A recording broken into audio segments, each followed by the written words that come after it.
ഭയങ്കര വിഷമം തോന്നി. അതുകൊണ്ടാണല്ലോ ഞാൻ അതിനകത്തുനിന്ന് ഞാൻ ഇനി എനിക്ക് പോകണം, കാരണം വേറെ രീതിയിലേക്ക് ഇത് പോകുമെന്ന് പറഞ്ഞപ്പോൾ എനിക്ക് ഭയങ്കര ഒരു വിഷമം. ഒന്നാമത് ഞാൻ അങ്ങനെ ഫാൻസ് ഒന്നുള്ള ഒരു സ്റ്റാർ ഒന്നും അല്ല, അല്ലെങ്കിൽ ഞാൻ സ്വയം ഒരു സ്റ്റാറായിട്ട് പോലും കണക്കാക്കുന്നില്ല. ഞാൻ ചെയ്ത സിനിമ വലിയ സിനിമയാണ്, അതിൻ്റെ ബാക്കിലുണ്ടായിരുന്നവരും അല്ലെങ്കിൽ എൻ്റെ കൂടെ അഭിനയിച്ചവരും ഏറ്റവും സുപ്രീമിൽ നിൽക്കുന്ന ആക്ടേഴ്സും ഡയറക്ടറും അങ്ങനെയാണ്. അപ്പം അതുകൊണ്ടുള്ളൊരു ഇതാണ്. അല്ലാതെ അൻസിബ ദൃശ്യമല്ലാതെ വേറെ എന്ത് ചെയ്തിട്ടുണ്ടെന്ന് എത്രയോ പേര് ചോദിക്കുന്നത് ഞാൻ കേട്ടിട്ടുണ്ട്.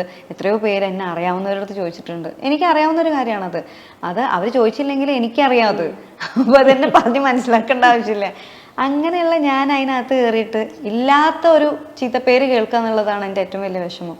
അപ്പം ഞാൻ ഇല്ല, എനിക്ക് എന്തായാലും തിരിച്ചു പോയേ പറ്റുള്ളൂ. അന്ന് മുതൽ ഞാൻ പറയാൻ തുടങ്ങിയത് പോണം എന്നുള്ളത്. കാരണം എനിക്ക് അവിടെയുള്ള ഈ പ്രശ്നങ്ങൾ ഓൾറെഡി ഞാൻ പ്രഷറിലാണ് നിൽക്കണം.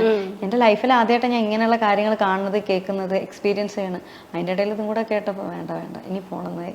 പിന്നെ പക്ഷേ നിങ്ങൾ വന്നപ്പോൾ എനിക്ക് ഭയങ്കര സന്തോഷമായിരുന്നു. ഞാൻ വൈൽഡ് കാർഡ് വരാൻ വേണ്ടി വെയിറ്റിംഗ് ആയിരുന്നു. ഞാൻ എൻ്റെ ഇന്റർവ്യൂവിൽ പറഞ്ഞായിരുന്നു, അൻസിബ വൈൽഡ് കാർഡ് വരാൻ വെയിറ്റിംഗ് ആയിരുന്നു. ഞാൻ ചോദിച്ച അൻസിബയുടെ അടുത്ത് എങ്ങനെയുണ്ടായിരുന്നു ഞങ്ങൾ വന്നപ്പോൾ. അൻസിബ എനിക്ക് ഭയങ്കര സന്തോഷമായി. പിന്നെ ചെണ്ടേ 6 വട്ടം പാട്ട് കേൾക്കാമല്ലോ. സത്യം.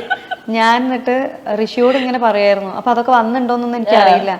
എടാ വൈൽഡ് കാർഡ് വരട്ടെ. അപ്പൊ ബാക്കി എല്ലാവരും വൈൽഡ് കാർഡ് വരുന്നതിന്റെ ഒരു ടെൻഷൻ ഉണ്ട്. എനിക്കാണെങ്കിൽ വരണം എന്നായിരുന്നു. കാരണം എനിക്ക് അവിടെ സംസാരിക്കാൻ വേറെ ആരും ഇല്ലായിരുന്നു.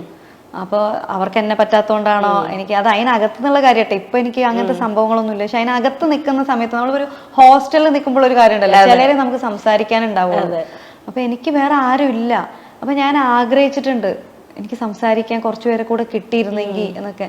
അപ്പോൾ ഞാൻ സംസാരിക്കുന്ന ടോപ്പിക്ക് സിനിമ അല്ലെങ്കിൽ ഏതെങ്കിലും പുസ്തകങ്ങൾ ഇതൊക്കെ ആയിരിക്കും, അല്ലെങ്കിൽ ട്രാവൽ ചെയ്യുന്നത്. ഇതല്ലാത്ത ടോപ്പിക്ക് സംസാരിക്കാൻ എന്നെ കൊണ്ട് പറ്റൂല. അപ്പം ഞാൻ ആഗ്രഹിച്ചു വൈൽഡ് കാർഡ്. ശരിക്കും വൈൽഡ് കാർഡ് വന്നതിന് ശേഷമാണ് ഞാൻ സംസാരിക്കാൻ തുടങ്ങിയത്. അപ്പം പൂജ വന്നു, ഞാൻ സംസാരിക്കാൻ തുടങ്ങി. പറയുമ്പോൾ ആദ്യം പൂജ എന്നെ പറ്റി ഇങ്ങനെ പറഞ്ഞു, വീണ്ടും പൂജയുടെ അടുത്താണ് ഞാൻ വന്നത് സംസാരിക്കാൻ.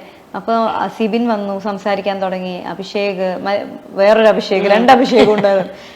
അപ്പോൾ നന്ദന, എല്ലായിടത്തും സംസാരിക്കാൻ തുടങ്ങി. എനിക്ക് ഭയങ്കര സന്തോഷം, റിലീഫായിരുന്നു. എനിക്ക് തോന്നുന്നു അതിന് ശേഷമായിരിക്കും ചിലപ്പോൾ ആളുകൾ എന്നെ ഇഷ്ടപ്പെടാൻ തുടങ്ങിയിട്ടുണ്ടാവുക. കാരണം ആ ഒരു സമയത്തുള്ള ടാഗ് ലൈനും ഞാൻ അത് പറഞ്ഞില്ല. അതിനുശേഷം പിന്നെ അൻസിബയുടെ ഓരോ ആക്ടിവിറ്റീസും ആൾക്കാരെ ശ്രദ്ധിക്കാൻ തുടങ്ങി.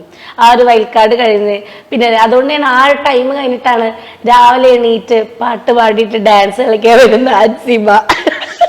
പക്ഷെ അതെല്ലാരും എൻജോയ് ചെയ്ത കാര്യട്ടോ. കാരണം ദ ഓൺലി വൺ അവിടെ നിന്ന് എന്നൊരു റെഡിയായി രാവിലെ തന്നെ വെൽ ഡ്രസ്ഡ് ആയി ഫുൾ മേക്കപ്പ് ഒക്കെ ചെയ്ത് അങ്ങനെ ആ ഒരു പ്ലസന്റ് ഫേസിൽ വരുന്നത് അൻസിബ മാത്രമായിരുന്നു. അപ്പം അതെന്തുകൊണ്ടാണ് അൻസിബ അങ്ങനെ വന്നത്? എനിക്ക് ആ സത്യം പറയാലോ, അവിടെ ഏറ്റവും സമാധാനമുള്ള ഒരേ ഒരു സമയം എന്ന് പറഞ്ഞാൽ അതാണ്. എന്ന് വെച്ചാൽ ഞാൻ നേരത്തെ എഴുന്നേക്കും. അപ്പൊ എഴുന്നേറ്റിട്ട് ഞാൻ റെഡി ആയിട്ട് ഇങ്ങനെ ഇരിക്കും പാട്ട്